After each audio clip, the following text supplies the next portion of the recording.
Umar ibn Khattab. Bagaimana cerita Umar bin Khattab? Umar bin Khattab diberikan Allah kemuliaan bukan pada harta, tapi pada tenaganya. Makanya orang tak berani baca Quran sebelum Umar bin Khattab masuk Islam. Dulu orang baca Quran diam aja, tak bersuara. Nah, jadi sekarang kalau ada orang Batam baca Quran tak bersuara, itu masih sebelum Umar bin Khattab masuk Islam. Kenapa tak berani baca Quran kuat? Karena takut ditangkap Abu Jahal dan Abu Lahab. Takut dibuli, takut diejek, takut dicaci maki. Makanya Nabi berdoa, Allahumma a'izzal Islam bi Umarain. Ya Allah, kuatkan Islam ini dengan dua Umar. Ada dua Umar yang paling hebat di Makkah waktu itu. Satu Umar bin Khattab, satu lagi Umar bin Hisham. Satu Umar bin Khattab, satu lagi Umar bin Hisham. Umar bin Khattab semua kenal. Umar bin Hisham, siapa itu? Tapi kalau saya sebut nama kerennya, oh, Umar bin Hisham Abu Jahal. Abu Jahal. Makanya kalau kenalan sama orang tanya nama baik-baik. Nama siapa? Umar bin Hisham. Nama keren? Abu Jahal. Nama siapa? Abdus Syams. Nama keren? Abu Hurairah. Nama siapa? Abdul Ka'bah. Nama keren? Abu Bakar Siddiq. Nama siapa? Abdul Uzza. Nama keren? Abu Lahab. Nama siapa? Abdul Somad. Nama keren? Ujian akhir semester. Saudara yang dimuliakan Allah Subhanahu wa taala. Nah, maka Nabi berdoa, Allahumma a'izzal Islam bi Umarain. Ya Allah, kuatkan Islam ini dengan dua Umar. Kalau tak Umar bin Khattab, Umar bin Hisham. Kalau tak Umar bin Hisham, Umar bin Khattab. Akhirnya yang masuk Islam adalah Umar bin Khattab. Kenapa? Karena Umar bin Khattab pemenang gulat, juara bertahan setiap tahun. Setelah Umar bin Khattab masuk Islam, beranilah orang sholat berjamaah, beranilah orang membaca Quran, berani orang mengatakan aku Islam, karena ada backing yang luar biasa. Inilah pentingnya preman-preman nih taubat. Kalau tidak anak-anak muda takut. Mau kemana kok? Mau ke sana sebentar, wah.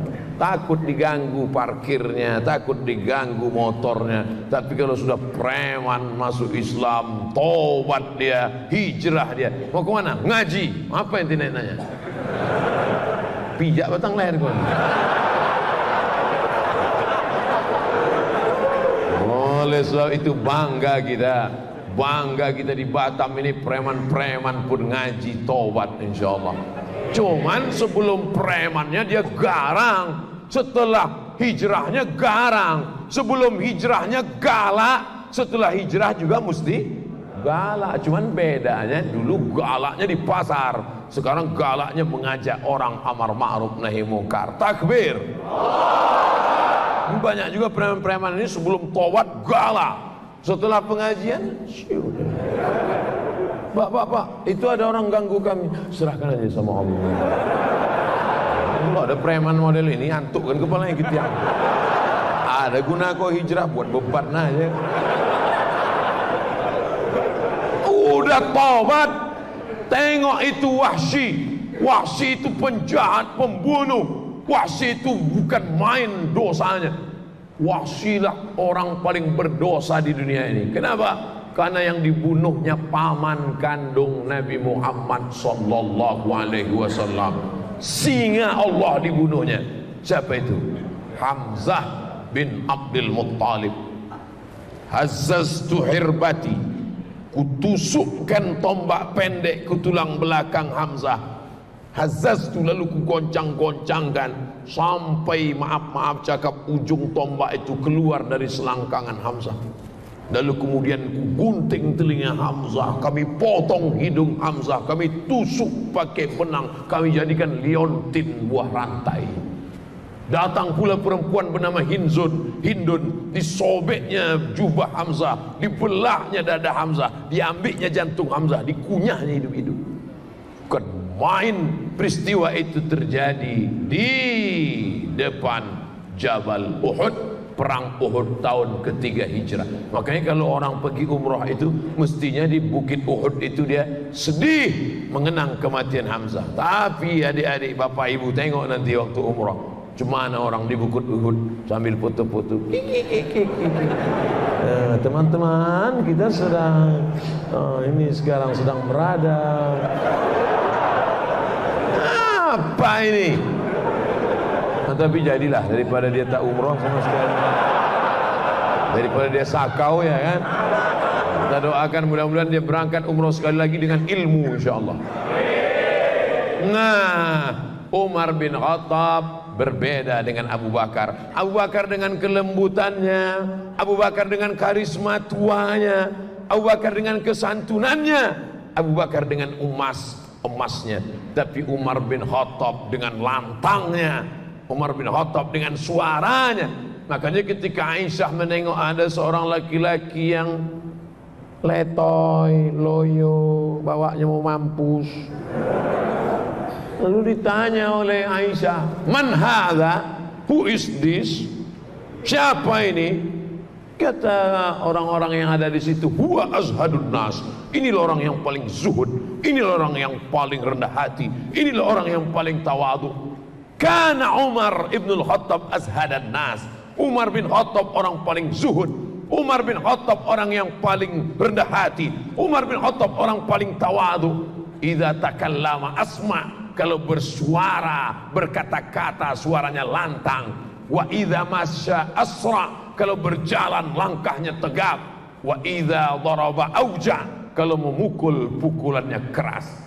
Jadi preman kalau sudah tobat, ngomongnya tetap kuat, tangannya tetap keras, kakinya tetap tegap, dan bicaranya tetap lantang. Bukan letoy, loyo, lunglai, lesu, lemah, mati. Oleh sebab itu maka dia tetap lantang, tapi lantangnya menyuarakan amar ma'ruf nahi mungkar. Balik dari masjid, nampaknya anak-anak muda nongkrong di pos kamling. Anak muda, kenapa kalian tak ke masjid? Masjid. Gitu. Walaupun udah tua. Kadang banyak preman-premannya udah tua. Ke masjid lah. Bapak nggak bisa kuat lagi. Nanti ku tarik sedikit, putus tangkai jantung ini. Saudara yang dimuliakan Allah Subhanahu wa taala, Umar bin Khattab sudah beramal, tapi rupanya Allah ingin mentakdirkan dia menjadi seorang syahid. Pada masa Umar bin Khattab lah Persia ditundukkan. Padahal waktu itu ada dua kerajaan besar. Satu kerajaan Rom. Di mana Rom itu sekarang? Romawi.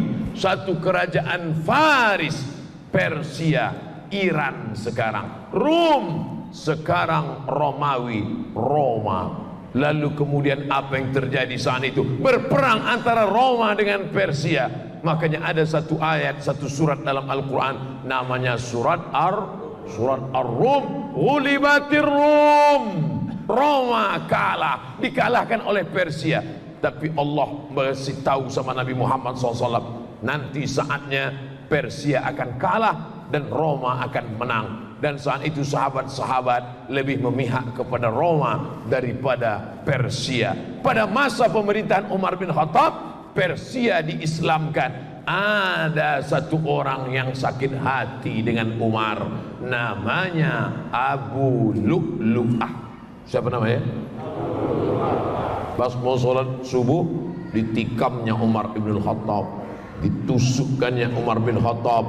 Akhirnya keluarlah darah dari Umar bin Khattab. Umar bin Khattab minum susu, keluar susu itu dari tempat luka tikaman itu, ditahannya sampai akhirnya beliau mati menjadi seorang syahid. Ini pelajaran, orang selevel Umar bin Khattab pun mempan juga oleh pisau.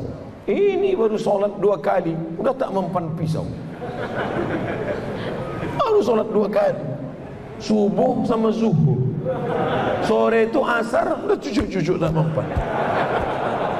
Umar bin Khattab aja kena pisau luka, meninggal dunia. Oleh sebab itu apa yang terjadi sebenarnya? Umar bin Khattab kalau dia berjalan,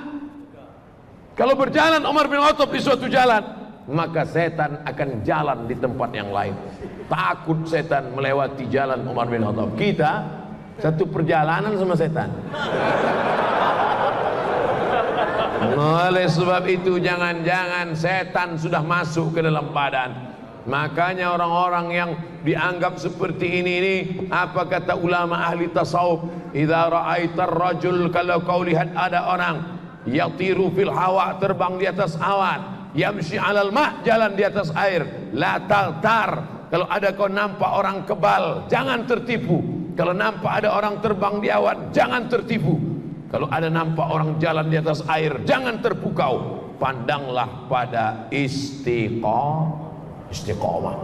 Kenapa? Karena orang yang jalan di atas awan, terbang di atas awan, jalan di atas air, boleh jadi dipermainkan oleh setan, berkawan dengan setan. Sedangkan kita tiap hari tiap malam berkata a'udzubillahi minasyaiton. Yang betul ni mana Pak Ustaz? Setan apa syaiton? Syaiton. Cuman orang kita payah bilang syaiton. Apa itu? Setan. Kata setan, aku bukan setan, jadi syaiton. Sama lah itu.